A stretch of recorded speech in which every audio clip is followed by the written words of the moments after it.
നമസ്കാരം. Lights camera action എന്ന നമ്മുടെ ചാനലിലേക്ക് ഒരിക്കൽ കൂടി സ്വാഗതം. ഞാൻ നിങ്ങളുടെ ശാന്തിവിള ദിനേശ്. നമ്മൾ ഒരാളെ മാന്യനാണ്, വിദ്യാസമ്പന്നനാണ്, അഭിമാനമുള്ളയാളാണ്, ന്യായവും നീതിയും നോക്കുന്നയാളാണ് എന്നൊക്കെ അയാളുടെ പൊതു സ്വഭാവം കാണുമ്പോൾ നമ്മൾ അങ്ങ് വിധിക്കും, ഇങ്ങനെ ആയിരിക്കും എന്ന്. ഈ പറഞ്ഞ കക്ഷിയുടെ ഒറിജിനൽ സ്വഭാവം പുറത്തു വരുമ്പോഴാണ് അയ്യേ ഇതൊരു കൂതറ സെറ്റപ്പായിരുന്നോ എന്ന് നമ്മൾ ചിന്തിക്കുന്നത്. അച്ഛൻ്റെ പ്രായമുള്ള ഒരു മുതുക്കിളവൻ MP വള്ളംകളി ഉദ്ഘാടനത്തിന് വന്നപ്പോൾ ചന്തിയിൽ അമർത്തിയത് ക്യാമറകൾ പിടിച്ചിട്ടു ആ ഇഷ്യൂ വെച്ച് പ്രശ്നങ്ങൾ ഉണ്ടാക്കാതെ വളരെ മാന്യമായി പോയപ്പോൾ നടി ശ്വേതാ മേനോനോട് എനിക്ക് ഒരുപാട് മതിപ്പ് തോന്നി. കമ്പിപ്പടങ്ങളിൽ അഭിനയിച്ചു, ബ്ലൂ ഫിലിമിൽ അഭിനയിച്ചു എന്നൊക്കെ പറഞ്ഞ് ഒരു ഞരമ്പൻ കോടതിയിൽ പോയപ്പോഴും ശ്വേതയാണ് ശരി എന്ന പക്ഷത്തായിരുന്നു ഞാൻ. നമ്മൾ പ്രോഗ്രാം ചെയ്തിട്ടുണ്ടല്ലോ. ഏതൊക്കെയോ അലവലാദികൾ കൊടുത്ത കേസിൽ അമ്മ ഭരണസമിതി ആടി ഒലയുകയും മോഹൻലാൽ അടക്കമുള്ള 17 അംഗങ്ങളും രാജിവെച്ച് പോവുകയും മാസങ്ങൾക്ക് ശേഷം തെരഞ്ഞെടുപ്പ് വന്നപ്പോൾ ചിലരുടെ അണ്ടർലൈനിട്ട് കേൾക്കണം, ചിലരുടെ താല്പര്യപ്രകാരം വനിതകൾ മത്സരിക്കാൻ വന്നപ്പോൾ വനിതകൾ വരട്ടെ, ദേവനും ജഗദീഷും ബാബുരാജും ഒക്കെ മാറിക്കൊടുക്കട്ടെ എന്ന പക്ഷക്കാരനായിരുന്നു ഞാൻ. ഭരണം കിട്ടി. ഭരിക്കാൻ തുടങ്ങിയപ്പോൾ മനസ്സിലായി ഈ 17 എണ്ണം കയറിയ 17 എണ്ണം ചുക്കിനും ചുണ്ണാമ്പിനും കൊള്ളില്ല, പൊങ്ങച്ചമടിക്കാൻ മാത്രമേ അറിയൂ എന്ന് എനിക്ക് അപ്പോഴാണ് മനസ്സിലായത്. മോഹൻലാൽ അടക്കം ഈ അവസ്ഥയിൽ അമ്മയെ കൊണ്ട് എത്തിച്ചല്ലോ എന്ന് പലപ്പോഴും എനിക്ക് തോന്നി. ജയിച്ച 17 എണ്ണത്തിൽ കോട്ടയത്ത് നിന്ന് വാങ്ങിയ നട്ടല്ലല്ലാതെ സ്വന്തമായി നട്ടലുള്ള ഒന്നിനെയും അതിലെനിക്ക് കാണാൻ കഴിഞ്ഞില്ല. ക്രിമിനൽ കേസിലെ പ്രതികളും അപ്പ കാണുന്നതിനെ അപ്പ എന്ന് വിളിക്കുന്നവരും തമ്മിൽ പാര പണിയുന്നവരും ഒക്കെ ആയിരുന്നു ജയിച്ച 17 എണ്ണം എന്ന് ഓരോ നാൾ കഴിയുമ്പോഴും നമുക്ക് മനസ്സിലാവുമായിരുന്നല്ലോ. തൂപ്പുകാരിയും കണക്കപ്പിള്ളയും സെക്യൂരിറ്റിക്കാരനും ഒക്കെയാണ് ഈ കഴിഞ്ഞ 10 മാസത്തോളം അമ്മ ഭരിച്ചത്. കൂടെ ഭരിക്കുന്നവളെ ശപിക്കാനും തെറി പറയാനും മതഭ്രാന്തി എന്ന് വിളിക്കാനും അറയ്ക്കുന്ന തെറികൾ പെണ്ണിൻ്റെ മുഖത്ത് നോക്കി വിളിക്കാനും മാത്രം അറിയാവുന്ന കൂട്ടരായിപ്പോയി കഴിഞ്ഞ 10 മാസം അമ്മ ഭരിച്ച മഹതികൾ. അവരെ നിയന്ത്രിക്കാൻ അറിയാത്ത പെൺകോലങ്ങൾ. ഒടുവിൽ തല്ല് കിട്ടും എന്ന് ഉറപ്പായപ്പോൾ ജനറൽ ബോഡിയിൽ പരസ്യമായി 17 പേര് ഞങ്ങളിതാ രാജിവെക്കുന്നു എന്ന് പറഞ്ഞ് പുറത്തിറങ്ങിയിട്ട് അമ്മയിൽ നിന്നേ പോകുന്നു എന്ന് വിളിച്ചു കൂവി വീമ്പ് പറഞ്ഞിട്ടാണ് ശ്വേത പോയത്. പകരം ജനറൽ ബോഡി ഒരു അഡ്വോ കമ്മിറ്റിയെ ഭരണം ഏൽപ്പിക്കുന്നു. അവരെല്ലാം ഒന്ന് ചിട്ടയാക്കിയിട്ട് 4 മാസത്തിനുള്ളിൽ തെരഞ്ഞെടുപ്പ് എന്ന് തീരുമാനിക്കുന്നു. ചായയും കുടിച്ച് പിരിഞ്ഞു. ഈ കളികൾക്ക് പിന്നിൽ രാജിവെച്ചവർക്ക് ഉപദേശം കൊടുക്കാൻ ഒരു സ്ഥിരം വ്യവഹാരി ഉണ്ട് എന്നുള്ള കാര്യം 100% ഞാൻ ഉറപ്പ് പറയുന്നു. ആ വ്യവഹാരി ഉണ്ടെന്ന് ഞാൻ പറയാൻ കാര്യം, അന്ത്യത്തീരി എത്തിക്കാനുള്ള വകയുള്ള അമ്പലത്തിൽ നിന്ന് 75 ലക്ഷം രൂപ സ്പോൺസർ ചെയ്ത നാടാണ് ഇവിടെ. ഒന്ന് ഇളിച്ചുകൊണ്ട് ചോദിച്ചിരുന്നെങ്കിൽ 2 കോടി തന്നെ ഈ വ്യവഹാരി എന്ന് അമ്മയുടെ തലപ്പത്തിരുന്നവരല്ലോ പറഞ്ഞത്. തരാതരം പോലെ കളിക്കാൻ അറിയാവുന്ന ഒരു ഏജന്റാണ് ഈ വ്യവഹാരി. അയാൾ അമ്മയെ ശിഥിലമാക്കാനുള്ള വഴികൾ രാജിവെച്ചവർക്ക് ഉപദേശിക്കുന്നു. രാജി വാക്കാലല്ലേ പറഞ്ഞുള്ളൂ, റിട്ടേൺ കത്ത് കൊടുത്തില്ലല്ലോ. തലപ്പത്തുകാരി മാത്രം കൊടുത്തില്ല. പിന്നാലെ ഐക്യം പ്രഖ്യാപിച്ചവർ അറിയാതെ മെയിൽ ചെയ്തു പോയി. മനസ്സിലായില്ലേ? 2 പേര് മെയിൽ ചെയ്തതുകൊണ്ട് ആ 2 രാജിയും സ്വീകരിക്കും. 2ഉം പുറത്തായി. സൂത്രധാരക ഇപ്പോൾ വീണ്ടും അകത്തായി എന്നാണ് പറയുന്നത്. ഞാൻ രാജിവെക്കില്ല, ഞാൻ തന്നെ പ്രസിഡന്റ്, അഡ്വോ കമ്മിറ്റി, എന്തോന്ന് കോപ്പ് അഡ്വോ കമ്മിറ്റി എന്നൊക്കെ വാചകം അടിച്ചുകൊണ്ട് നാണം കെട്ട് തിരിച്ചു കിടക്കുന്നു. ചവിട്ടിക്കൂട്ടി പുറത്ത് കളഞ്ഞിട്ട് അതേ സ്ഥാപനത്തിൽ ഞാൻ രാജിവെക്കില്ല, ഞാൻ തന്നെ ഇപ്പോഴും പ്രസിഡന്റ് എന്നും പറഞ്ഞ് ഇന്ന് വാചകം അടിച്ചിരിക്കുന്നു. ഏത് കമ്മിറ്റിയേക്കാളോ അപ്പർ ബോഡി എന്ന് പറയുന്നത് ജനറൽ ബോഡിയാണ്. അവിടെ രാജിവെച്ച് പോയവർക്ക് തിരിച്ചു വരാൻ ഒരു പ്രൊഫഷനും ഒരു കോടതിയും കൊടുക്കില്ല. അത് തുറന്നു പറയാൻ അഡ്വക്കേറ്റ് തലവൻ MLA പോലും തയ്യാറല്ല. അയാളിപ്പോൾ ഒരു ഫോണിൽ സംസാരിക്കുന്നതിനെ കേട്ടാൽ എന്തൊരു ഭവ്യതയോടെ എന്നറിയാം സംസാരിക്കുന്നത്. ഒരു MLA അല്ലേ, അയാളെ വിളിക്കുകയാണ് പിഷു പിഷു എന്നാണ് വിളിക്കുന്നത്. ഏറ്റവും കുറഞ്ഞത് വിഷുവും സംക്രാന്തിയൊന്നും ഇല്ല, അതൊക്കെ വീട്ടിൽ MLA എന്നെങ്കിലും എന്നെ വിളിക്കണം എന്ന് അയാൾ പറയുന്നുമില്ല. പിഷു എന്ന് വിളിക്കും, എന്തോ എന്ന് പറഞ്ഞ് നിൽക്കുന്നു. എൻ്റെ പൊന്ന് രമേഷ് പിഷാരടി, നാണക്കേടാണ് കേട്ടോ MLA മാർക്ക്. നിങ്ങളെ പിഷു, ഓണം, സംക്രാന്തി എന്നൊക്കെ വിളിക്കുമ്പോൾ അങ്ങനെയൊന്നും എന്നെ വിളിക്കരുത്, MLA എന്ന് വിളിക്കണം കേട്ടോ. ഏറ്റവും കുറഞ്ഞത് നിങ്ങൾക്ക് രമേഷ് പിഷാരടി എന്ന് വിളിക്കാൻ നാണമുണ്ടെങ്കിൽ നിങ്ങൾ എന്നെ MLA എന്ന് വിളിക്കണം, അല്ലെങ്കിൽ സർ എന്ന് വിളിക്കേണ്ടതാണ്. MLA അല്ലേ, നിങ്ങൾ ആലോചിച്ച് നോക്കിയാൽ. പിഷു ജനറൽ ബോഡിയിൽ രാജിവെച്ച് അംഗത്വം രാജിവെച്ച് പോയവർക്ക് ആ സ്ഥാപനത്തിൽ കയറാനാവില്ല എന്ന ബാലപാഠം പോലും ഇതിൻ്റെ തലവനായ MLA-ക്കും അറിയില്ല, കൂടെയുള്ള മുൻ മന്ത്രി പറഞ്ഞു കൊടുത്തതുമില്ല. ഞാൻ പറയുന്നത് എത്രയും വേഗം ഹൈക്കോടതിയിൽ ചെന്ന് ഈ വിഷയത്തിന് പെട്ടെന്നൊരു സ്റ്റേ വാങ്ങണം. അതാണ് MLA ചെയ്യേണ്ടത്. രാജിവെച്ചില്ല എന്ന് പറയുന്നവർക്ക് പിന്നിൽ ഞാൻ നേരത്തെ പറഞ്ഞ സൂത്രധാരകനായി ഒരു ദല്ലാൾ കച്ചവടക്കാരനുണ്ട് സാറേ, വിഷസർപ്പമാണ്. അതുകൊണ്ട് ഈ കൂട്ടരെ പരസ്യമായി ജനറൽ ബോഡിയിൽ തള്ളക്കി വിളിച്ചിട്ട് ഇറങ്ങിപ്പോയ കൂട്ടരെ അമ്മയുടെ ഗേറ്റിനകത്ത് കയറാൻ പാടില്ല എന്ന് പറഞ്ഞൊരു ഇഞ്ചക്ഷൻ ഓർഡർ വാങ്ങണം. എന്തുകൊണ്ടോ വിഷുവിനും അറിയില്ല, സംക്രാന്തിക്കും അറിയില്ല. അതാണ് വേഗം ചെയ്യേണ്ടത്.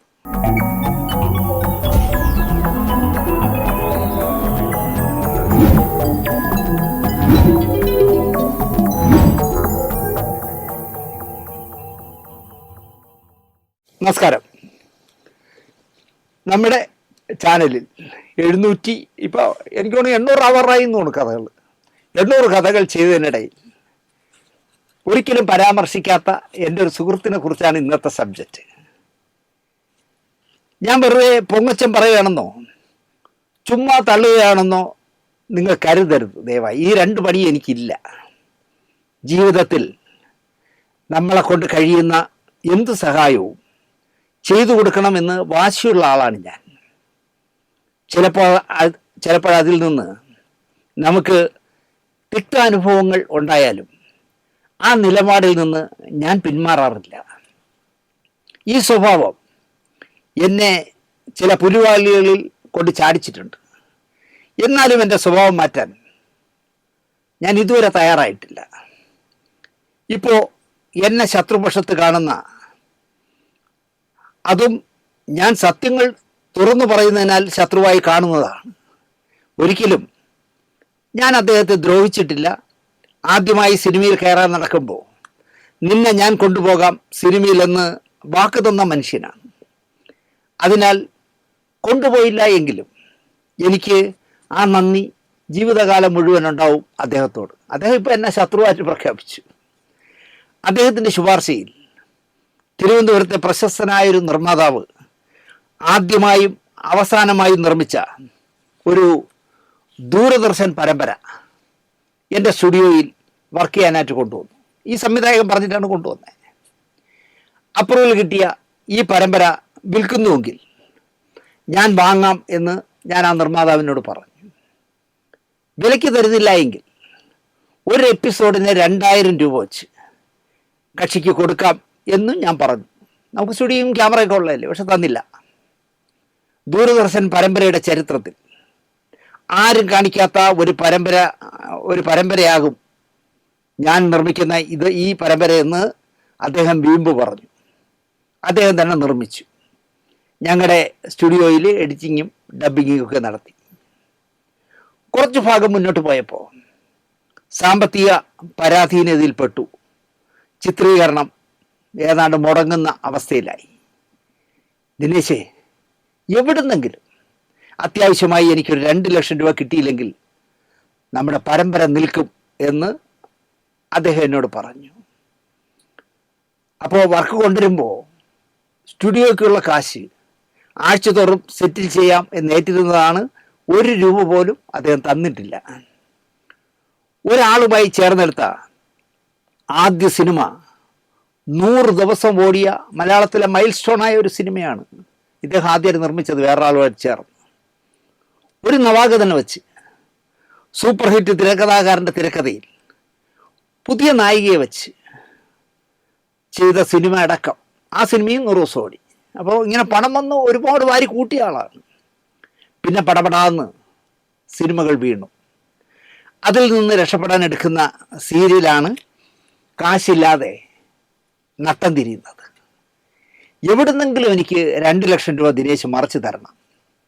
അക്കാലത്ത് ഞാൻ മനസ്സ് വെച്ചാൽ എത്ര ലക്ഷം വേണമെങ്കിലും കിട്ടുന്ന കാലമായിരുന്നു. ഇപ്പം കിട്ടില്ല. കാരണം ഇപ്പം എനിക്ക് വീടില്ല, സ്റ്റുഡിയോ ഇല്ല, അഡ്രസ്സ് ഇല്ലല്ലോ. അതുകൊണ്ട് ഇപ്പം കടം ചോദിക്കാറില്ല ഞാൻ ആരോടും. ആരും തരില്ല എന്ന് എനിക്കറിയാം. പക്ഷെ അന്ന് ഞാനൊന്ന് ഫോൺ ചെയ്ത് പറഞ്ഞാൽ മതി, എനിക്കൊരു 5 ലക്ഷം വേണമല്ലോ എന്ന് പറഞ്ഞാൽ അപ്പം സ്റ്റുഡിയോ കൊണ്ട് തരുമായിരുന്നു.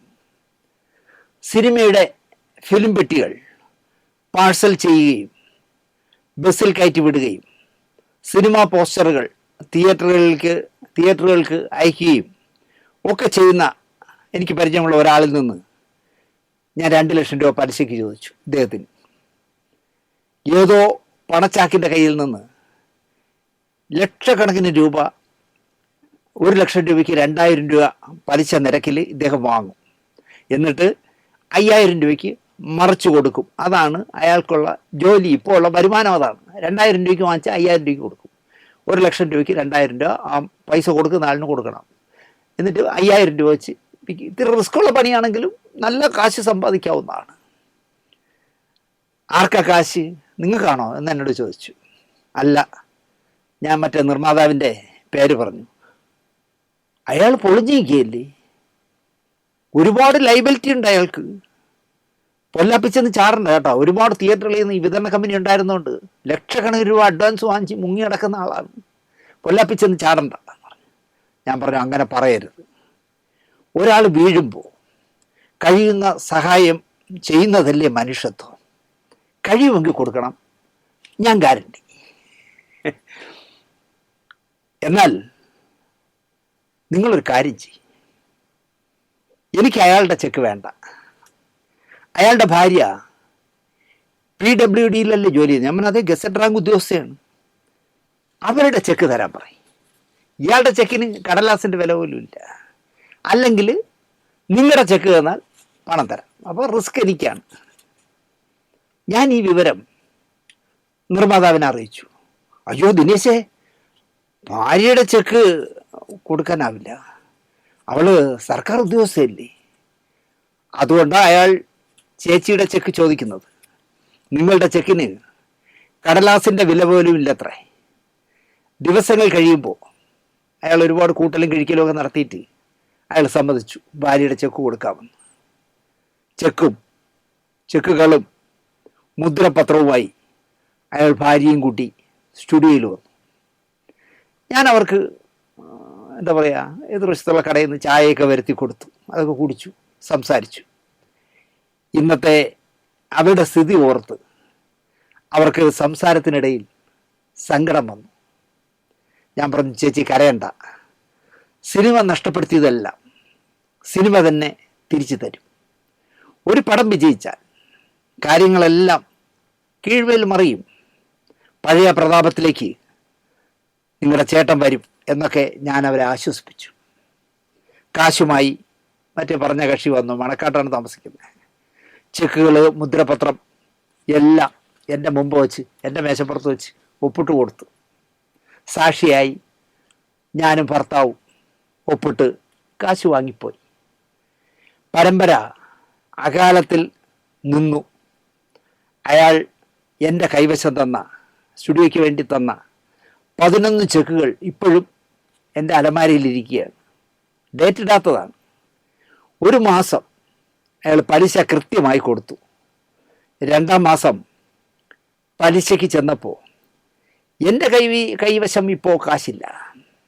കയ്യിൽ കാശില്ലാത്തവരല്ലേ കടം വാങ്ങുന്നത്. ഈ മാസത്തെ പലിശ ദിനേശിൻ്റെ നിന്നും ഞാൻ പറഞ്ഞൊന്നും പറഞ്ഞ് വാങ്ങിക്കൊള്ളൂ എന്നായി നിർമ്മാണം. എന്നോട് പലിശ കൊടുക്കാൻ. കൈ കാശില്ലാത്തവരാണല്ലോ കടം വാങ്ങുന്നത്. എൻ്റെ ഇപ്പോൾ കാശില്ല. ഈ മാസത്തെ പലിശ പൈസ ദിനേശിനോട് തരാൻ പറയൂ, ഞാൻ പറഞ്ഞൊന്ന് പറഞ്ഞാൽ മതി. 11 ചെക്കുകൾ തന്നു പോയതല്ലേ ചേട്ടാ, താങ്കൾ പറഞ്ഞിട്ടേ ഇടാവൂ എന്ന് പറഞ്ഞതിനാൽ ഞാൻ ആ വിളിയും കാത്തിരിക്കുന്നു. ഇപ്പോ താങ്കൾ വാങ്ങിയ പണത്തിനും കൂടി ഞാൻ പലിശ കൊടുക്കണമെന്ന് ഇതെന്ത് ന്യായം എന്ന് ഞാൻ ചോദിച്ചു. ഞാൻ ഫോൺ ചെയ്ത് ചോദിച്ചു. എൻ്റെ കയ്യിൽ 10 പൈസ ഇല്ല ദിനേശേ, കാശില്ലാത്തതുകൊണ്ടല്ലേ കടം വാങ്ങിയത്, കാശ് വരട്ടെ കൊടുക്കാം എന്നായി നിർമ്മാണം. അപ്പം ഞാൻ ഈ കടം കൊടുത്ത ആളിനോട് ഞാൻ പറഞ്ഞു, വളരെ വിഷമത്തോടെ ഞാൻ പറഞ്ഞു, നിങ്ങൾ വിഷമിക്കേണ്ട, ഞാൻ തരാം പലിശ, നാളെ കഴിഞ്ഞിട്ടാവട്ടെ എന്നായി. ഞാൻ മറ്റന്നാൾ തരാം, ഞാൻ തരാം.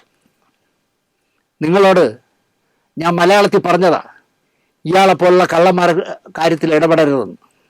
അയാൾ സിനിമകൾ പൊളിഞ്ഞതിൻ്റെ പേരിൽ എത്ര ലക്ഷം ആളുകളെ പറ്റിച്ചു എന്ന് നിങ്ങൾക്കറിയില്ല. വിതരണക്കാരൻ കൂടിയായതിനാൽ തിയേറ്ററുകളിൽ നിന്ന് എത്ര ലക്ഷം അഡ്വാൻസായി പിരിച്ച് പറ്റിച്ചെന്നും എനിക്കറിയാം. ദിവസവും ട്രിവാൻഡ്രം ക്ലബ്ബിൽ ചെന്ന് ഉച്ചയ്ക്ക് ഉണ്ണുന്നതിന് മുമ്പും രാത്രിയിലും വെള്ളമടിക്കാൻ അയാളിൽ കാശുണ്ട്. ഭാര്യ ഗസറ്റ് റാങ്ക് ഉദ്യോഗസ്ഥ, മകളും മകനും അമേരിക്കയിൽ ഉദ്യോഗം. അയാൾ നിങ്ങളെയും എന്നെയൊക്കെ പറ്റിച്ച് സുഭിക്ഷമായി ജീവിക്കുകയാണ്.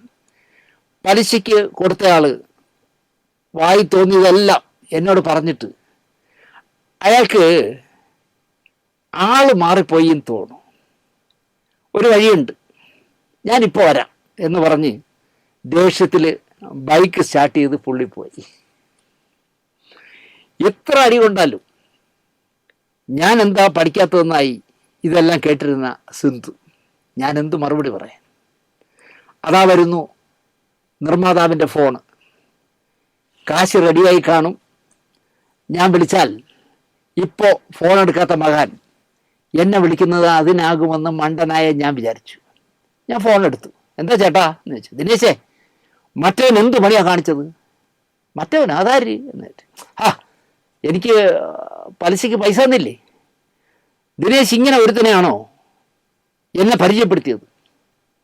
ചേട്ടനിലെ അയാളോട് മോശമായി പെരുമാറിയത് ഇപ്പോൾ എന്ത് പറ്റി അത് പറ എന്ന് പറഞ്ഞു. എന്ത് പറയാൻ? അവൻ എൻ്റെ ഭാര്യയുടെ ഓഫീസിൽ ചെന്ന് അവളുടെ ക്യാബിനിൽ കയർത്തു. കാശ് തന്നില്ലെങ്കിൽ നിങ്ങളുടെ ശമ്പളം വാങ്ങിക്കുന്നത് ഞാൻ കാണിച്ചു തരാമെന്നൊക്കെ അയാൾ ഉച്ചത്തിൽ സംസാരിച്ചു. അപ്പോൾ അങ്ങനെ ഓഫീസറുകൾ മുഴുവൻ അത് കേട്ടു. ഇനി എൻ്റെ ഭാര്യ എങ്ങനെ അവരുടെ താഴെയുള്ള ഉദ്യോഗസ്ഥരുടെ മുഖത്ത് നോക്കും? ഇങ്ങനെയൊക്കെ കാണിക്കുന്നതാണ് എന്നറിഞ്ഞിരുന്നെങ്കിൽ അയാളുടെ കയ്യിൽ നിന്ന് ഞാൻ കാശ് വാങ്ങില്ലായിരുന്നു. പിന്നെ എന്തൊക്കെയോ പറഞ്ഞിട്ട് അയാൾ ഫോൺ വച്ചു. പിറ്റേന്ന് അയാളെ വിളിച്ച് പലിശ നൽകി. അതിൻ്റെ പിറ്റേ മാസം മുതലും കൊടുത്തു. ചെക്കും മുദ്രപത്രമൊക്കെ തിരിച്ചു വാങ്ങിച്ചിട്ട് മുതലും കൊടുത്തു.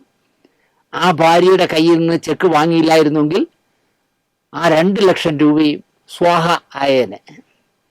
ഞാൻ എൻ്റെ കൈവശമുള്ള 11 ചെക്കുകളും നിധി കാക്കുന്ന ഭൂതത്തെ പോലെ ഇപ്പോഴും സൂക്ഷിച്ചു വച്ചിരിക്കുന്നു. ചേട്ടാ, 11 ചെക്കുകളിൽ ഒരു ചെക്കെങ്കിലും മാറിക്കിട്ടിയാൽ എൻ്റെ ഇന്നത്തെ അവസ്ഥ അനുസരിച്ച് വലിയ ഉപകാരമായിരുന്നുവെന്ന് ഞാൻ പറയുമ്പോൾ ഒന്നിലധികം തവണ ഞാൻ പറഞ്ഞു. മോനെ, നീ ഒരു മാന്യനാണ്ട. ഞാൻ ചെക്ക് കൊടുത്തവന്മാരെല്ലാം, എന്നല്ല പറയേണ്ടത്, ഞാൻ ചെക്ക് കൊടുത്ത് പറ്റിച്ചവന്മാരെല്ലാം കേസാക്കി എന്നെ കോടതി കയറ്റി. നീ മാത്രമാണ് കേസ് കൊടുക്കാത്തവൻ.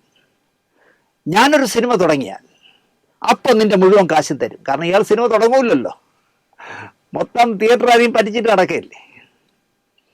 വള്ളംകളിക്ക് അവധി പ്രഖ്യാപിക്കണമെന്ന് നിയമസഭയിൽ ചോദിച്ച MLA പരിഹരിക്കാമെന്ന് ഉറപ്പ് കൊടുത്തിട്ട് പതുക്കെ ഇരുന്നിട്ട് അടുത്തിരുന്നവരോട് ഒരു കാരണവശാലും അവധി അനുവദിക്കില്ല എന്ന് നമ്മുടെ മുഖ്യൻ സതീശൻ മേനോൻ പറഞ്ഞതുപോലെ ഞാനിനി ഒരു സിനിമയും നിർമ്മിക്കില്ല എന്ന് അയാൾക്ക് നല്ല ഉറപ്പുള്ളതിനാലാണ് എനിക്ക് ഈ മാറാ ചെക്കുകൾക്ക് ഉറപ്പ് തരുന്നത് എന്ന് എനിക്ക് നന്നായിട്ട് അറിയാം.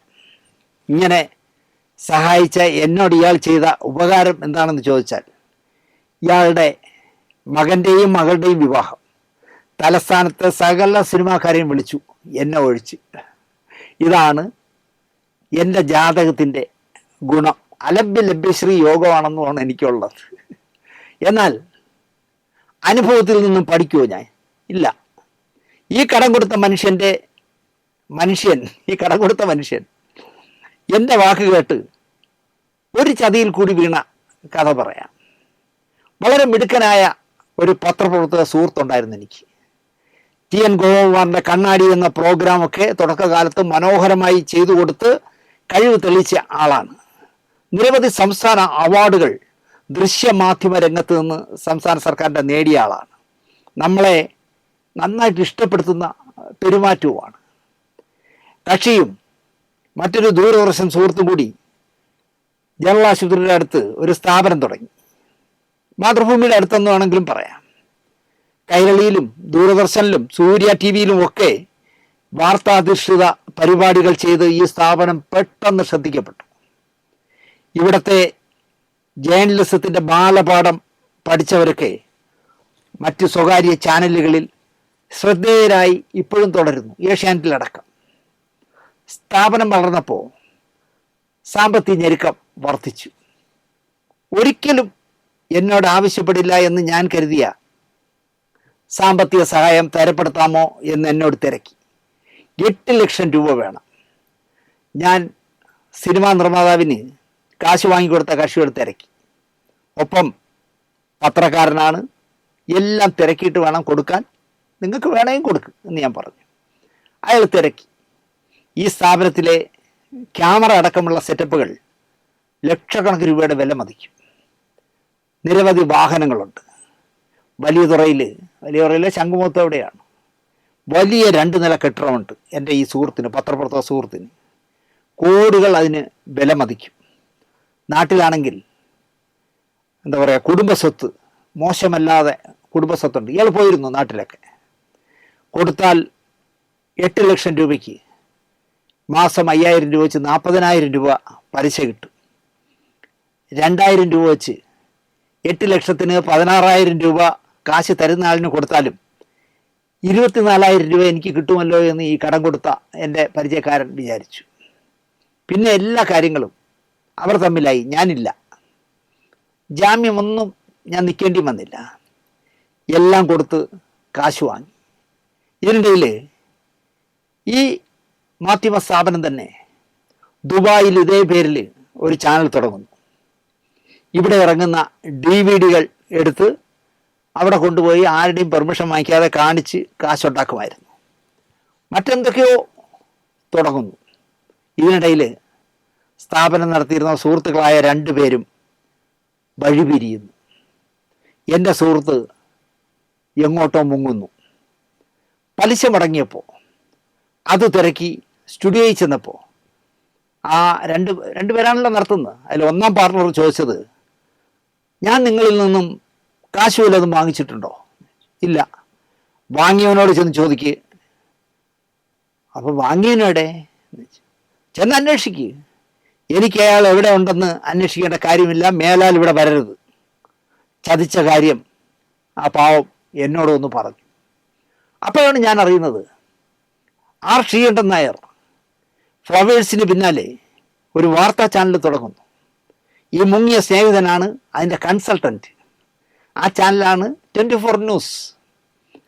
കടവന്ത്രയിലുള്ള ഓഫീസിൻ്റെ ഡീറ്റെയിൽ ഒക്കെ ഈ ചതിയിൽ വീണ മനുഷ്യന് ഞാൻ കൈമാറി. അവിടെ ചതിച്ച മനുഷ്യൻ അന്വേഷിച്ചു ചെന്നു. കാണുന്നു, വളരെ ചിരിച്ചോണ്ട് സംസാരിക്കുന്നു. ശംഖുമുഖത്തെ വീട് ഉടനെ വിൽക്കും, കാശും പലിശയും ഒന്നിച്ച് തരാം എന്ന് പറഞ്ഞ് അയാളെ യാത്രയാക്കി. ചക്കയും ഈച്ചയും ആയിരുന്ന കാലത്ത് ഒരു വസ്തു വാങ്ങിച്ച് ഒരേപോലുള്ള 2 വീട് വെച്ചതാണ്. ഈ എൻ്റെ സുഹൃത്തായ പത്രപ്രവർത്തകൻ ആ വീട് വിൽക്കാനായി ചെന്നപ്പോഴാണ് അറിയുന്നത് ആ സ്ഥലവും 2 കെട്ടിടവും ഒരേ പ്രമാണത്തിൽ സ്റ്റുഡിയോ കൈയടക്കിയ സ്നേഹിതൻ്റെ കയ്യിലാണ്. അല്ലാതെ യവനില്ല, രണ്ടും മറ്റേ ആളുടെ കയ്യിലാണ്. ഒരു പ്ലോട്ടിൽ 2 വീട് വെച്ചാൽ അങ്ങനെയല്ലേ വരൂ. ഒരു ചക്കയും ഈച്ചയായിരുന്നപ്പോൾ പ്രമാണം 2ആയി പതുക്കെ ഒന്നും ചെയ്യാതെ വാങ്ങിയതാണ്. മറ്റേ ആൾക്ക് ചില്ലിക്കാശിൻ്റെ അവകാശമില്ല. പിന്നെന്തായി ആ കാശിൻ്റെ കാര്യമെന്ന് എനിക്കറിയില്ല. ഞാൻ ലക്ഷക്കണക്കിന് രൂപ പലിശയ്ക്ക് ഇയാളിൽ നിന്നും വാങ്ങിയിട്ടുണ്ട്. കൃത്യമായി മടക്കി കൊടുത്തിട്ടുമുണ്ട്. ഞങ്ങൾ പിണങ്ങാതെ പിരിഞ്ഞു. പുതിയ പുതിയ ചാനലുകൾ തുടങ്ങുമ്പോൾ അതിൻ്റെ കൺസൾട്ടൻ്റായി ലക്ഷങ്ങൾ സമ്പാദിച്ച് ഭാര്യയും മകളുമായി ഈ പറഞ്ഞ സത്യസന്ധനായ പത്രക്കാരൻ എറണാകുളത്ത് എവിടെയോ സ്വന്തം വീട്ടിൽ സുഖമായി ജീവിക്കുന്നു. 8 ലക്ഷം കൊടുത്തില്ല. ഇതൊക്കെ ഇത്രയും വിശദമായി ഇവിടെ പറയാൻ കാരണം, ഇന്ന് ഫേസ്ബുക്കിൽ നമ്മുടെ VK ശ്രീരാമൻ ചേട്ടൻ, രസകരമായി കുറിപ്പുകൾ കുറിക്കുന്ന ആളാണല്ലോ ശ്രീരാമൻ ചേട്ടൻ. അദ്ദേഹത്തിൻ്റെ വളർത്തു നായ ഒരു മാൾട്ടിയുണ്ട്. മാൾട്ടിയും ശ്രീരാമേട്ടനും കൂടെ സംസാരിക്കുന്നതൊക്കെ ഭയങ്കര രസമാണ്. ഓരോ ദിവസവും സുപ്രഭാതത്തിൽ എഴുതുന്നത്. അപ്പോൾ ഇന്ന് ഞാൻ നോക്കുമ്പോൾ രസകരമായ ഒരു കുറിപ്പ് കാണാനിടയായി. എനിക്കൊരു നല്ല സുഹൃത്തിനെ നഷ്ടപ്പെട്ടത് ആ കുറിപ്പ് വായിച്ചപ്പോഴാണ് ഞാൻ ഓർത്തത്. ശ്രീരാമേട്ടൻ്റെ കുന്നംകുളം ഗ്രാമ്യഭാഷ നല്ല രസമാണ് വായിക്കാൻ. പക്ഷേ അത് പറയാൻ അല്പം കടുകട്ടിയാണ്. അദ്ദേഹം തൻ്റെ മാൾട്ടിയോട് സംസാരിക്കുന്നതൊക്കെ ഞാൻ വായിക്കും സ്ഥിരമായി. അതുപോലെ പറഞ്ഞാൽ ആ സുഖം കിട്ടില്ല. VK-ൻ്റെ രചനകളെ പോലെയാണ് VK ശ്രീരാമൻ്റെ എഴുത്തുകൾ. ശ്രീരാമേട്ടൻ്റെ കുറിപ്പ് ഇങ്ങനെയാണ്. എബിൻസിന ചിത്തരോഗ ആശുപത്രിയിൽ നിന്ന് 40 കൊല്ലം മുമ്പ്, ഒമാനിലാണ് ഈ എബിൻസിന ഹോസ്പിറ്റൽ, അവിടെ നിന്ന് ചിത്തരോഗ ആശുപത്രിയിൽ നിന്ന് 40 വർഷം മുമ്പ് ഡിസ്ചാർജ് ചെയ്ത് നാട്ടിലെത്തി. സത്യാന്വേഷണ പരീക്ഷണങ്ങൾ നടത്തുന്ന കാലത്താണ് ഉപ്പുണ്ടാകുന്നത്. ഉപ്പെന്ന് പറഞ്ഞാൽ സിനിമ, പവിത്രൻ്റെ സിനിമ. ഉപ്പ് പവിത്രൻ്റെ ഒരു സിനിമയാണ്. PT കുഞ്ഞമ്മദ് എന്ന പ്രവാസിയായിരുന്നു അതിൻ്റെ നിർമ്മാതാവ് എന്ന് തോന്നുന്നു. ചെറുവത്താനിക്കാരനായ തരീക്കുട്ടി ഹാജിയുടെ മകൻ കോയമെ റഹീം എന്ന അദ്രമാൻ വക്കീലാണ് കഥ നിർമ്മാണവും. മൂപ്പരെന്നെ കബനി നദിയും ആരോ ഒരാളും കഴിഞ്ഞ് കണ്ടാണിശ്ശേരിയിലെ പാരീസ് റോട്ടിൽ ബീഡി കമ്പനി നടത്തുന്ന പവിത്രനെയാണ് സംവിധാനം ചെയ്യാൻ ഏൽപ്പിച്ചിരിക്കുന്നത്. ഉപ്പ് സംവിധാനം ചെയ്തത് പവിത്രനാണ്. അപ്പോൾ ബീഡി കമ്പനി നടത്തിയിരുന്ന ആളാണ് പവിത്രൻ.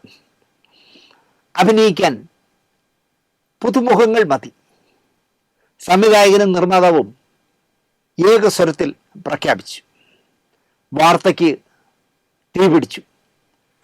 ആണും പെണ്ണുമായി ജനം പലതരം കൊന്നംകുളത്തെ റഹീം വക്കീലിൻ്റെ വീടന്വേഷിച്ച് വന്നു.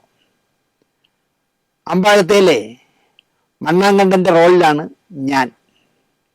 ലൊക്കേഷൻ നോക്കൽ, വഞ്ചിയും വലയും തിരയിൽ, ആമിനയ്ക്ക് കുപ്പായം തുന്നിക്കാൻ കൊടുക്കൽ തുടങ്ങി പിടിപ്പത് പണിയുണ്ട് എനിക്ക്. ആണും പെണ്ണുമായി വന്ന മനുഷ്യരെ പരിശോധിച്ച് നാട്യഗുണം കണക്കാക്കി ഇനം തിരിച്ചെടുക്കുന്ന പണി സംവിധായകനും നിർമ്മാതാവുമാണ് ചെയ്യുന്നത്. അങ്ങനെ ഇരിക്കെ ഒരു ദിവസം താടി മീശകളെല്ലാം വടിച്ച് വെടിപ്പാക്കി, മുടി ചൂടാക്കി നീട്ടി, ചെവി മുച്ചൂട് ചീകി, ചെവി മൂടി ചീകി, അന്നത്തെ കൂടെയുടെ റഹ്മാൻ്റെ കോലത്തിൽ ഒരാൾ ഉപ്പിൻ്റെ ആഫീസിൽ വന്നു. എന്തേ ഞാൻ ചോദിച്ചു. സിൽമയിൽ ആളെ എടുക്കണ് എന്ന് കേട്ടു. എടുക്കണുണ്ട്, പക്ഷെ ഇജാതി കോലത്തിലുള്ളവരെ അല്ല എന്നാ തോന്നുന്നത്. പിന്നെ നിർമ്മനും സംവിധാനവും ഇന്നിവിടെ ഇല്ല. അവർ പെണ്ണന്വേഷിച്ച് പോയിരിക്കുക. നായിക അന്വേഷിച്ച് പോയിരിക്കുന്നു എന്ന് എഴുതിയിരിക്കുകയാണ്. പെണ്ണന്വേഷിച്ച് പോയിരിക്കുക. ഞാനിപ്പോൾ എന്താ ചെയ്യേണ്ടത്? എന്ത് ചെയ്താലും വേണ്ടില്ല. ഈ കോലത്തിൽ തലപ്പുള്ളി താലൂക്ക് മണക്കുളം കോലോത്തുംപടി കുന്നംകുളം അങ്ങാടിയിൽ മേലാൽ കണ്ടുപോകരുത്. മീശ വെച്ച് കോലം മാറ്റിയാലോ എന്നായി വന്നയാൾ.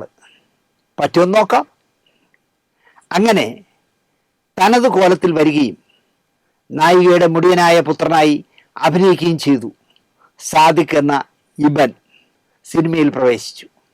ഇന്ന് അമ്മേൻ്റെ GB വെച്ച്, GB എന്ന് പറഞ്ഞാൽ ജനറൽ ബോഡി, GB വെച്ച് ചങ്ങായിനെ കണ്ടു. രൂപലാവണ്യ ശാസ്ത്രപ്രകാരം മുഖാംബുജത്തിന് അല്പം ഗ്ലാനി സംഭവിച്ചിട്ടുണ്ടെങ്കിലും ആനന്ദചിത്തനാണ്. ഇതാണ് ശ്രീരാമേട്ടൻ എഴുതിയിരിക്കുന്ന കുറിപ്പ്. എനിക്കിത് ഭയങ്കര ഇഷ്ടപ്പെട്ടു. രൂപലാവണ്യ ശാസ്ത്രപ്രകാരം മുഖാംബുജത്തിന് അല്പം ഗ്ലാനി സംഭവിച്ചിട്ടുണ്ടെങ്കിലും ആനന്ദചിത്തനാണ് സാദിഖിനെ കുറിച്ച് പറയുകയാണ്. ഒപ്പം ഒരു ഫോട്ടോയും എന്താ പറയുക, സിനിമ നടൻ സാദിഖിനെ പറ്റിയ ഒരു ഫോട്ടോയും കൊടുത്തിട്ടുണ്ട്. സിനിമ നടൻ സാദിഖിനെ പറ്റിയാണ് ശ്രീരാമേട്ടൻ്റെ കുറിപ്പ്. സാദിഖിനെ ഞാൻ നിങ്ങൾക്ക് പരിചയപ്പെടുത്തി തരണ്ട എന്നാണ് എൻ്റെ വിശ്വാസം. ശരിയാണ്, പവിത്രൻ്റെ ഉപ്പിൽ അഭിനയിച്ച ആളാണ്, അല്ലെങ്കിൽ അഭിനയിച്ചുകൊണ്ടാണ് സാദിഖിൻ്റെ തുടക്കം. ഗൾഫിലായിരുന്ന ആളാണ്. എന്നാൽ ഉപ്പിൽ തുടക്കമിട്ട സാദിഖിൻ്റെ വളർച്ചയിൽ മോശമല്ലാത്തൊരു സഹായം ഞാൻ ചെയ്തത് ശ്രീരാമേട്ടന് അറിയില്ല എങ്കിലും സാദിഖിനറിയാം, നന്നായിട്ടറിയാം. നിരവധി അഭിമുഖങ്ങളിൽ സാദിഖ് അക്കാര്യം പറഞ്ഞിട്ടുണ്ട്. എന്നിട്ടോ എന്നിൽ നിന്ന് സാദിഖ് അകന്നുപോയി. അതും തുടക്കത്തിൽ പറഞ്ഞ നിർമ്മാതാവിനും പത്രക്കാരനും സഹായിച്ചതുപോലെ എൻ്റെ ഒരു സുഹൃത്തിനായി ഞാൻ ചെയ്ത ഒരു വിട്ടുവീഴ്ചയിൽ അകന്നതാണ് സാദിഖ് എന്ന എൻ്റെ സ്നേഹിതൻ. ജേസി സാർ ആദ്യമായി ദൂരദർശന് വേണ്ടി ഒരു സീരിയൽ ചെയ്യുന്നു. ജോയ്സിയുടെ മോഹപക്ഷികൾ. മനോരമയിലാണ് ജോയ്സി എഴുതിയത്. അതിൻ്റെ A to Z കാര്യങ്ങൾ എൻ്റെ ഇടപെടലുകൾ ഉണ്ടായിരുന്നു. ഞാനായിരുന്നു അതിൻ്റെ A to Z. കാരണം സാറിന് സീരിയലുകളെ കുറിച്ച് പിടിപാടില്ല. അപ്പോൾ ദിനേശൻ എനിക്കൊന്നും പിടിയില്ല. സ്റ്റാർട്ടും കട്ടും ഞാൻ പറയും. ബാക്കി എല്ലാ കാര്യങ്ങളും യൂണിറ്റ് അടക്കം, ക്യാമറ അടക്കം, എഡിറ്റിങ്ങിന് സ്റ്റുഡിയോ അടക്കം എല്ലാം ദിനേശ് ചെയ്തോളണമെന്ന് പറഞ്ഞാൽ എല്ലാം എന്നെയാണ് ഏൽപ്പിച്ചത്. അപ്പോൾ ഞാൻ എല്ലാം ഇടപെടുകയും അസോസിയേറ്റ് ഡയറക്ടറായിട്ട് ദിനേശ് മതി എന്ന് സാറങ്ങ് തീരുമാനിച്ചു. പുറപ്പാട് കഴിഞ്ഞ് അടുത്ത് ചെയ്യുന്നത് സാറിൻ്റെ പടത്തിൽ അസോസിയേറ്റാണ്. ആ പോസ്റ്റിൽ വേറൊരുത്തൻ പാര വെച്ച് വെട്ടിക്കയറി. അപ്പോൾ എന്നോട് ജയ് സാർ ചോദിച്ചു, ദിനേശേ, നമ്മളൊരു സീരിയൽ ചെയ്യുന്നു എന്ന് നമ്മുടെ ടീമിൽ, പുറപ്പാടിൻ്റെ ടീമിലുണ്ടായിരുന്ന ആരോടെങ്കിലും ദിനേശ് പറഞ്ഞോ എന്നിട്ട്. അവൻ പറഞ്ഞു. ആരോട്? ഞാൻ പറഞ്ഞു, പുറപ്പാടിൻ്റെ അസോസിയേറ്റ് ഡയറക്ടർക്ക് ഞാൻ കത്തെഴുതിയിരുന്നു. അന്ന് മൊബൈലൊന്നും വന്നിട്ടില്ല. അപ്പോൾ അതിൽ ഞാൻ പറഞ്ഞു, ജേസി സാറ് ഒരു പുതിയ സീരിയൽ ചെയ്യുന്നു, ഞാനാണ് അസോസിയേറ്റ് ചെയ്യുന്നതെന്ന് എഴുതിയിരുന്നു. എന്ത് സാർ? കക്ഷി എന്നെ വിളിച്ചിരുന്നു. അയാളും ഇതുവരെ സീരിയലൊന്നും വർക്ക് ചെയ്തിട്ടില്ല, അയാൾക്ക് ഈ സീരിയൽ ചെയ്തേ പറ്റൂ എന്ന് പറയും. അപ്പോൾ ഞാൻ പറഞ്ഞു, ദിനേശിനെ ഫിക്സ് ചെയ്തിരിക്കുകയാണ് അസോസിയേറ്റ് ആയിട്ട് എന്നൊക്കെ പറഞ്ഞു. ഞാൻ ദിനേശുമായിട്ട് സംസാരിക്കട്ടെ എന്ന് പറഞ്ഞു. എന്ത് പറയട്ടെ ദിനേശ്? ഞാൻ പറഞ്ഞു, അയ്യോ, കക്ഷി എൻ്റെ ഒരു ചേട്ടനെ പോലെയല്ലേ, അയാൾ അസോസിയേറ്റ് ആവട്ടെ സാർ, ഞാൻ ഫസ്റ്റ് അസിസ്റ്റൻ്റായിട്ട് വർക്ക് ചെയ്തോളാം എന്ന് പറഞ്ഞ ആളാണ് ഞാൻ. എന്നിട്ട് ഈ അസോസിയേറ്റ് എന്ന് പറഞ്ഞ മഹാൻ നമ്മളെ ഗുരുനാഥൻ ഹരികുമാറിൻ്റെ കൂടെ ഒന്ന് ഗ്രൂപ്പ് ഫോട്ടോയൊക്കെ എടുത്തപ്പോൾ ഞാൻ നിങ്ങളുടെ പറഞ്ഞിരുന്നു, അത് നമുക്കിട്ട് പണിഞ്ഞ കഥകൾ. അത് പോട്ടെ. അങ്ങനെ വേറൊരുത്തൻ വെട്ടിക്കയറിയ അസോസിയേറ്റായിട്ട് ഞാൻ എതിർപ്പൊന്നും കാട്ടിയില്ല.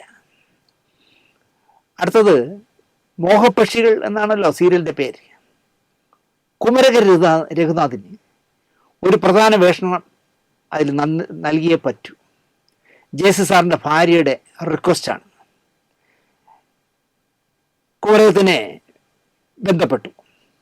അയാൾക്കും സമ്മതം. ശാന്തികൃഷ്ണയുടെ ഭർത്താവിൻ്റെ വേഷമാണ്. MG സോമൻ, സായികുമാർ, ജോസ് പ്രകാശ്, അടൂർ ഭവാനി അടക്കം ഒരു വലിയ താരനിരയുണ്ട് ഈ പരമ്പരയിൽ. ഷൂട്ടിംഗ് എടുത്തപ്പോൾ കുമരകം മുങ്ങി. കുമരകത്തിന് വരാൻ പറ്റില്ല എന്ന് എന്നെയാണ് അറിയിച്ചത്. പകരം ആര് എന്നുള്ള ചർച്ചയായി. പലരുടെയും പേരുകൾ വന്നു. പക്ഷെ പല കാരണങ്ങൾ കൊണ്ട് അത് ശരിയാവില്ല എന്ന് പറഞ്ഞ് മാറ്റി. ഒടുവിൽ ഞാനൊരു പേര് പറഞ്ഞു ജേസി സാറിനോട്. ഉപ്പിൽ അഭിനയിച്ച തൃശ്ശൂരുകാരൻ ഒരു സാദിഖുണ്ട് സാറേ, ഞാൻ വർക്ക് ചെയ്ത ഒരു ടെലിഫിലിമിൽ അയാളുണ്ടായിരുന്നു. നല്ല ഹൈറ്റുള്ള, നല്ല ആകാരവടിവുള്ള, നല്ല സ്കിൻ ടോണുള്ള, നല്ല പെരുമാറ്റമുള്ള നല്ല ഒരു മനുഷ്യൻ സാർ. ഇത്രേ എനിക്കറിയാവൂ. അയാളുടെ നമ്പരോ ഒന്നും എൻ്റെ ഇല്ല. പക്ഷേ അയാൾ തൃശ്ശൂർ ബസ് സ്റ്റാൻഡിനടുത്തൂടെ ഒരു ട്രാവൽസ് നടത്തുന്നുണ്ട്. അപ്പോൾ അവിടെ പോയി അന്വേഷിച്ചാൽ കണ്ടുപിടിക്കാൻ പറ്റും സാറേ. എൻ്റെ വാക്ക് വിശ്വസിച്ച് സാറ് ഒരാളിനെ തൃശ്ശൂർക്ക് വിട്ടു, കണ്ടെത്തി. പക്ഷേ കക്ഷി തൃശ്ശൂരിലില്ല, മദ്രാസിലാണ്. അപ്പോൾ ഞാൻ താമസിക്കുന്ന ഹോട്ടലിലേക്ക് വിളിക്കാൻ ഏർപ്പാടാക്കി. രാത്രി മദ്രാസിൽ നിന്ന് സാദിഖ് എന്നെ വിളിച്ചു. ഞാൻ കാര്യം പറഞ്ഞു. ജേസി സാറിനെ പോലൊരു വലിയ സംവിധായകൻ്റെ പരമ്പര, ശാന്തി കൃഷ്ണയുടെ ഭർത്താവിൻ്റെ വേഷം, എം ജി സോമൻ്റെ മകൻ്റെ വേഷം, വലിയ വ്യവസായ പ്രമുഖനാണ് റോള്. സാദിഖിന് ശരിക്കും പറഞ്ഞാൽ ഇത്രയും വിശദീകരണം കേട്ടവൻ വട്ടായി. പിറ്റേന്ന് സാദിഖ് എറണാകുളത്തെത്തി. കണ്ട മാത്രയിൽ ജേസി സാർ എന്നെ നോക്കി സമൃദ്ധമായി ചിരിച്ചു. അതിൻ്റെ അർത്ഥം എന്ന് പറഞ്ഞാൽ ഫിക്സ്. ദിനേശ് പറഞ്ഞത് പാഴായില്ല എന്നുള്ളൊരു ചിരി ചിരിച്ചു സാർ. മോഹപക്ഷികൾ സാദിഖിന് ഒരുപാട് ഓഫറുകൾ എത്തിച്ചു കൊടുത്തു. ജേസി സാർ ചെയ്ത അടുത്ത പരമ്പര കുതിരകൾ. അതിലും നമ്മുടെ പഞ്ചാഗ്നി ഗീത ചെയ്ത ആ റോളിൻ്റെ മുറച്ചെറുക്കനായി വലിയ വേഷമായിരുന്നു. നെഗറ്റീവാണ്, പക്ഷേ വലിയ വേഷമായിരുന്നു.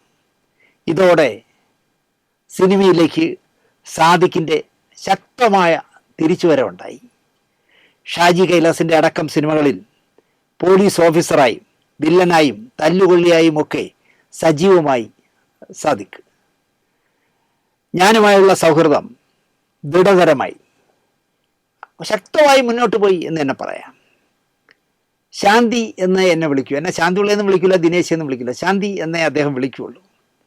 ഏതൊക്കെയോ പത്രങ്ങൾക്ക് നൽകിയ അഭിമുഖങ്ങളിൽ എനിക്കൊരു റീബർത്ത് ലഭിച്ചത് ശാന്തിയുള്ള ദിനേശിൻ്റെ മോഹപക്ഷിയിലേക്കുള്ള വിളിയാണ് എന്നൊക്കെ സാദിഖ് തുറന്നു പറഞ്ഞു ആ അഭിമുഖങ്ങളിൽ.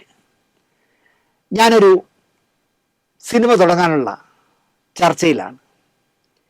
കലാഭവൻ മണി ഇരട്ട വേഷം ചെയ്യുന്ന സിനിമ. തിരക്കഥ എഴുതാൻ രഘുനാഥ് പലേരി ചേട്ടൻ വന്നു. കഥാപാത്രങ്ങളെക്കുറിച്ച് ചർച്ചകൾ നടക്കുകയാണ്. മണി ചെയ്യുന്ന ഔതയ്ക്ക് 4 മക്കൾ, 3 ആണും 1 പെണ്ണും. ഔതയും ഏറ്റവും ഇളയ മകനും കലാഭവൻ മണി തന്നെ ചെയ്യും. മൂത്ത മകൻ ദേവൻ, രണ്ടാമത്തെ മകൻ സാദിഖ്, മോള് ബിന്ദു പണിക്കർ, മകളുടെ ഭർത്താവ് കൊച്ചുപ്രേമൻ, ദേവൻ്റെ ഭാര്യയായിട്ട് കലാരഞ്ജിനി, ഔതയുടെ കാമുകി ചെമ്പരത്തിയായിട്ട് കൽപ്പന. ഇങ്ങനെ ചർച്ചകൾ പുരോഗമിക്കുന്നു, എഴുത്ത് നടക്കുന്നു. തിരക്കഥ പൂർത്തിയാവുമ്പോൾ മണിയെ ഞാൻ മാറ്റുന്നു. പകരം ഔതയായത് ലാലാണ്. നായികയാകാൻ, ആ സിനിമയിലെ നായികയാകാൻ നവ്യ നായർ, കാവ്യമാധവൻ തുടങ്ങിയവരെയൊക്കെ ഞാൻ പോയി നോക്കി. അവർ മാറുന്നു. പുതിയ സംവിധായകനായോണ്ടായിരിക്കാം. അങ്ങനെയാണ് ബംഗ്ലാവ് ഔതയിലെ നായികയായിട്ട് ഭാവന വരുന്നത്. ജയസൂര്യ, ഇന്ദ്രജിത്ത്, കുഞ്ചാക്കോ ബോബൻ മുതൽ കൃഷ്ണ എന്ന് പറഞ്ഞ നടനെ വരെ നായകനായി നോക്കുന്നു. ലാല് ഡബിൾ റോൾ ചെയ്യുന്നിടത്ത് എനിക്കെന്ത് പ്രസക്തി എന്ന് ജയസൂര്യ തന്നെ എന്നോട് നേരിട്ട് ചോദിച്ചു. അഡ്വാൻസ് വാങ്ങിയ കൃഷ്ണ പോലും പിന്മാറി. ഒടുവിൽ ഞാൻ സീരിയലിൽ ഞാനെടുത്ത പൈലറ്റിലേക്ക് അഭിനയിച്ചിട്ടുള്ള സാജൻ സൂര്യയെ നായകനാക്കുന്നു. ലാലിൻ്റെ വീട്ടിൽ സാജനെ കൊണ്ടുപോയി കാണിച്ചപ്പോൾ ലാലേട്ടൻ എന്നോട് പറഞ്ഞു, ഇത് മതി ദിനേശേ, ഒരു പുതിയ മുഖം കൂടി വരട്ടെന്നേ. അദ്ദേഹം പറഞ്ഞു. അങ്ങനെ സാജനെ ഫിക്സ് ചെയ്തു. ആർട്ടിസ്റ്റുകളുടെ ഡേറ്റുകൾ ഒന്നൊന്നായിട്ട് വാങ്ങിക്കുകയാണ്. ചന്ദ്രൻ പനങ്ങോടാണ് എക്സിക്യൂട്ടീവ്. അവരുടെ ഡേറ്റുകൾ വാങ്ങിക്കുന്നു, പ്രതിഫലം നിശ്ചയിക്കുന്നു. ഇതിനെല്ലാം അന്ന് എൻ്റെ നെല്ല് പോലെ കൂടെയുള്ള മേക്കപ്പ് മാൻ സുഹൃത്ത് ഇതിനിടയിൽ എന്നോടൊരു സജഷൻ പറഞ്ഞു. ദിനേശേ, ആ ഔദയുടെ രണ്ടാമത്തെ മകൻ്റെ വേഷമില്ലേ സാദിഖിന് വെച്ചിരിക്കുന്നത്, ആ വേഷം സുബൈർ എന്ന നടന് കൊടുക്കണം.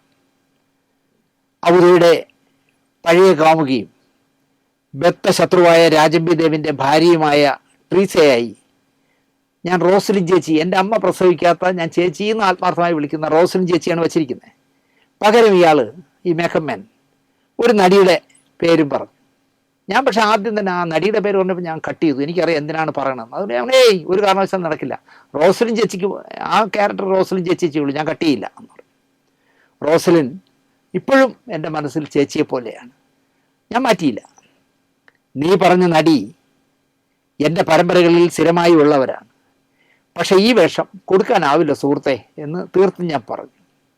സാദിഖ് എൻ്റെ അടുത്ത സുഹൃത്താണ്, ഞാൻ ഉറപ്പും പറഞ്ഞതാണ് സിനിമയിൽ വേഷമുണ്ടെന്ന്, മാറ്റാനാവില്ല.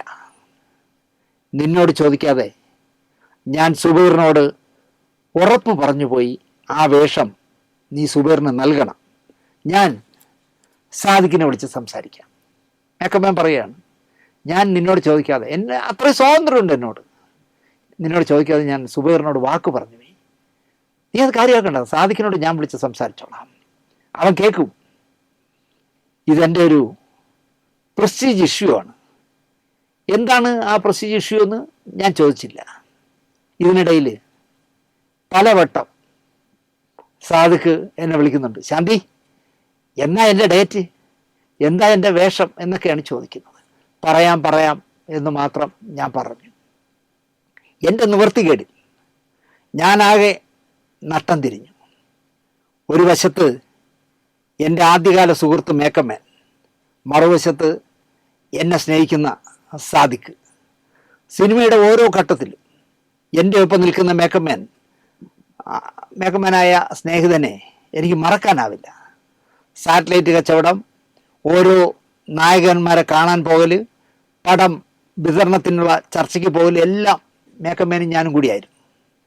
മറുവശത്ത് സാദിഖിൻ്റെ മുഖം എന്നെ ഉറക്കം കെടുത്തി. സത്യത്തിൽ എടാ ദിനേശേ, ഞാനും സുബൈറും സാദിഖുമെല്ലാം നിനക്ക് ഒരുപോലെയല്ലേ, ഞങ്ങൾ മൂന്നും കാക്കാന്മാരും അല്ലേ, ഞാൻ പറഞ്ഞോളാം സാദിഖിനോട് എന്നായി മേക്കമ്മൻ.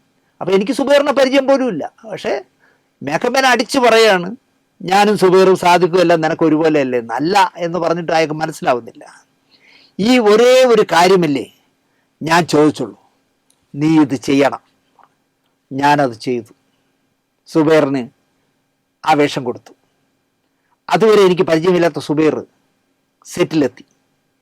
3 സീനിൽ അഭിനയിച്ചു. ആദ്യ ദിവസം രാത്രി പാക്കപ്പ് ആയപ്പോൾ നേരെ എൻ്റെ അടുത്ത് വന്നിട്ട് പറയുകയാണ്, ഞാൻ ഇന്ന് രാത്രി തന്നെ പോകും, പോയിട്ട് എന്നെ വിളിച്ചാൽ മതി, ഞാൻ അഡ്ജസ്റ്റ് ചെയ്ത് വന്ന് ചെയ്തോളാം. നിങ്ങൾ ആലോചിച്ച് നോക്കിയേ, ഞാൻ വച്ചിരുന്ന സാദിഖിൻ്റെ വേഷം എൻ്റെ മേക്കമ്മൻ വെട്ടി ഇവന് വാങ്ങിച്ചു കൊടുത്തു. അയാൾ പറയാണ്, ഞാൻ ഇന്ന് അഭിനയിച്ചു, രാത്രി ഞാൻ പോകും, എനിക്ക് വേറെ തിരക്കുണ്ട്, നിങ്ങൾ വിളിച്ചാൽ മതി, അഡ്ജസ്റ്റ് ചെയ്ത് ഞാൻ വരാം, വിളിക്കുന്ന ദിവസമൊന്നും വരാൻ അഡ്ജസ്റ്റ് ചെയ്ത് വരാം എന്ന് പറഞ്ഞു.